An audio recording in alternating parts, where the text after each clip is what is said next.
আসসালামু আলাইকুম।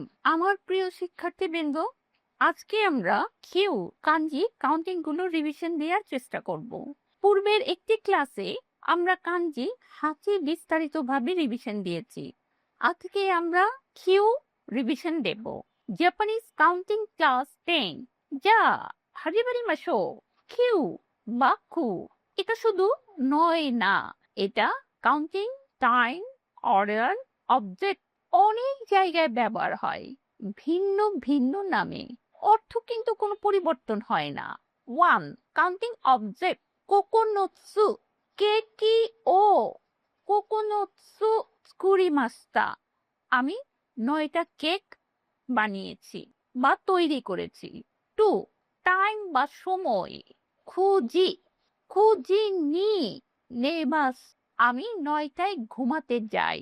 Three, people অর্থাৎ মানুষ গণনা কিউনিন বা কুনিন কিউনিন ডে গেম ও সীমাস্তা।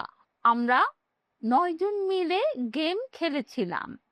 ফোর, ডেট বা তারিখ কোকোনোকা কোকোনোকা নি ইয়াকসোকু গা আরিমাসু।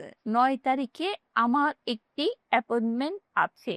ফাইভ, অর্ডার অর্থাৎ র্যাঙ্কিং কিউবান ওয়াতাশি ওয়া রেসু দে কিউবান নি নারিমাস্তা।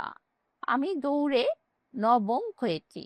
সহজভাবে মনে রাখো, কিউ ব্যবহার হয় সংখ্যা নয়, জিনিস শোনা কোকোনোৎসু, সময় খুঁজি, মানুষ কিউনিন, তারিখ কোকোনোকা, নবম বা অর্ডার বা র্যাঙ্কিং কিউবান। মিনাসান গাম্বাত্তে কুদাসাই। সায়োনারা।